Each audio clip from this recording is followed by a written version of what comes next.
পর স্বাগত। জনসংযোগ বাড়াতে এবার থেকে মুখ্যমন্ত্রীর অফিস 24 ঘন্টা খোলা থাকবে জনসাধারণের জন্য, এমনটাই কিন্তু বিশেষ ঘোষণা দিলেন অসমের মুখ্যমন্ত্রী হেমন্ত বিশ্ব শর্মা। মুখ্যমন্ত্রীর অফিস সাধারণ মানুষের জন্য 24 ঘন্টা খোলা থাকবে, সে কথা নিজেই ঘোষণা দিলেন অসমের মুখ্যমন্ত্রী। সাধারণের সাথে জনসংযোগ বাড়াতেই মুখ্যমন্ত্রীর এই বিশেষ উদ্যোগ। বিস্তারিত জানবো, টেলিফোন লাইনে যুক্ত হয়ে গেছে প্রতিনিধি রাজীব দত্ত। রাজীব, এই যে কখনো বা বিভিন্ন রাজ্যে দেখা যায় যে মুখ্যমন্ত্রীর দপ্তর জনসাধারণের জন্য খোলা থাকলেও তা খুবই কম সময়ের জন্য, কিন্তু সেই জায়গায় একটা অন্য নজির এবার স্থাপন করলেন অসমের মুখ্যমন্ত্রী। তিনি 24 ঘন্টা তার দপ্তর খোলা রাখলেন জনসাধারণের সমস্যা এবং তাদের সাথে যোগাযোগ রাখার জন্য। কিভাবে দেখছো বিষয়টা? বলি যে প্রথম ভারতবর্ষের কোন মুখ্যমন্ত্রী তার অফিস কিন্তু 24 ঘন্টা খোলা থাকছে। অথচ মুখ্যমন্ত্রী অফিস খোলা মানে পুরো আসামটাই, কিন্তু আসাম রাজ্যটাই 24 ঘন্টা খোলা থাকছে। এবং এটা একটা কারণ আছে যে মুখ্যমন্ত্রী চাইছেন যে আসামের মানে যে পরিকাঠামো, সেই শিল্প পরিকাঠামো উন্নয়ন করতে, আসামকে আরো আর্থিকভাবে চাঙ্গা করতে।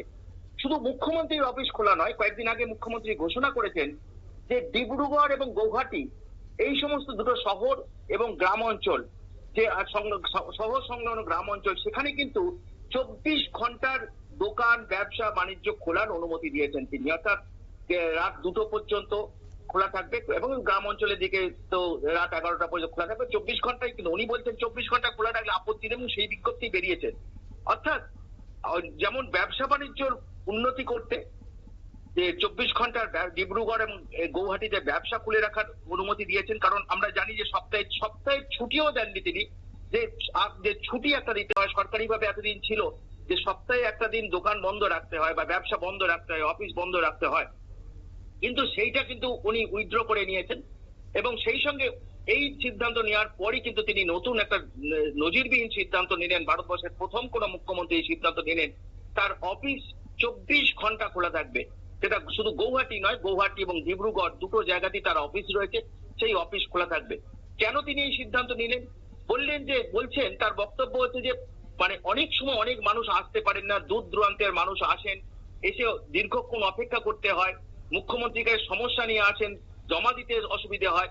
অর্থাৎ যে যখন তার সময় মতো, অনেক মানুষের সমস্যা আছে, সমস্যাগুলো মুখ্যমন্ত্রী দপ্তরে এসে ঠিকঠাক পৌঁছায় না। অর্থাৎ যে যখন তার নিজের সময় মতো এসে মুখ্যমন্ত্রীর দপ্তরে জমা দিতে পারবেন। এবং শুধু তাই নয়, মুখ্যমন্ত্রী মাঝে মাঝে ওখানে গিয়ে তাদের মানে অনেকের সঙ্গে দেখাও করবেন।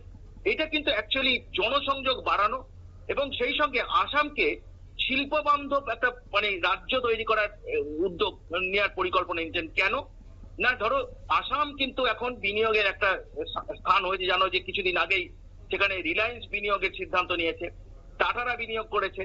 তো এরকম প্রচুর বিনিয়োগ, মানে এই যে আসাম অ্যাডভান্টেজ যে শিল্প সম্মেলন হলো, তার থেকে প্রচুর মানে যে মৌ চুক্তি হয়েছে তার অনেকটাই, প্রায় এখনো পর্যন্ত আমাদের কাছে খবর যে 8,000 কোটি টাকার মতো মানে প্রকল্পের ক্লিয়ারেন্স আসাম সরকার দিয়ে দিয়েছে।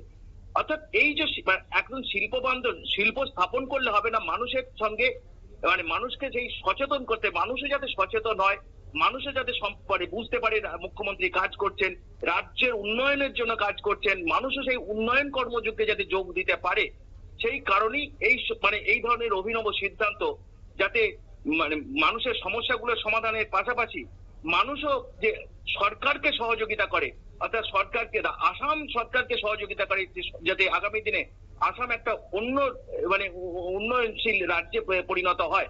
কারণ আসামকে এখন শুধু নয় যে 8টা নর্থ ইস্টের 8টা রাজ্যকেই কিন্তু বিনিয়োগের একটা কেন্দ্র হিসেবে ধরে নিয়েছে কেন্দ্রীয় সরকার।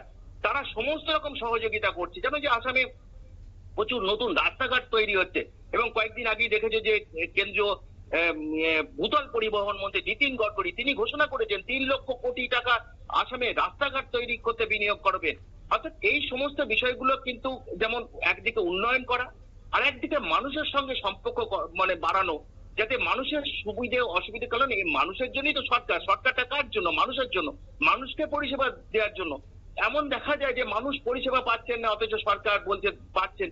অর্থাৎ একদম তৃণমূল স্তরে সরকার মানুষের জন্য কাজ করছে। মানুষ যদি পরিষেবা না পায়, মানুষের যদি অভিযোগ থাকে, সেই অভিযোগগুলো সমাধান একদম শেষ বিন্দু হচ্ছে রাজ্যের সুপ্রিমো অর্থাৎ মুখ্যমন্ত্রী। তাই তিনি সেই দিকে লক্ষ্য রেখে একদিকে জনসংযোগ বাড়ানো, একদিকে রাজ্যের শিল্প পরিকাঠামো তৈরি করা এবং আরেকদিকে বিনিয়োগ টানা, অর্থাৎ একটা মেলবন্ধন তৈরি করার চেষ্টা করছেন আসামের মুখ্যমন্ত্রী হিমন্ত বিশ্ব শর্মা। তাই তার এই সিদ্ধান্ত যে দোকান খুলে রাখার অন্যতম কারণ হচ্ছে যে এই যে ব্যবসায়ীদের আর্থিক লাভ, যাতে তারা তাদের প্রোডাকশন গুলো ছোট এবং ক্ষুদ্র মাঝারি শিল্প প্রতিষ্ঠানগুলো বিক্রি করতে পারে, সেই সুযোগটাকে করে দেওয়া, তাতে রাজ্য আর্থিকভাবে সবল হবে। অর্থাৎ এই সমস্ত লক্ষ্য রেখেই তিনি এই সমস্ত সিদ্ধান্তগুলো নিয়েছেন যে রাজ্যের সার্বিক উন্নয়নের কথা এবং রাজ্যের মানুষের স্বার্থের কথা ভেবে মানুষের সঙ্গে সম্পর্ক বাড়াতে তার এই নতুন এক অভিনব প্রচেষ্টা বলতে পারো অঙ্কিতা। ধন্যবাদ।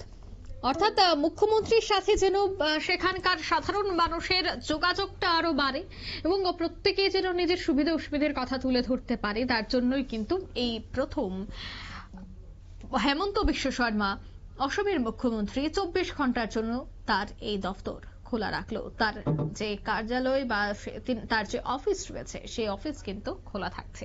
নিয়ে নিচ্ছে ছোট্ট একটি বিজ্ঞাপন বিরতি, সঙ্গে থাকুন।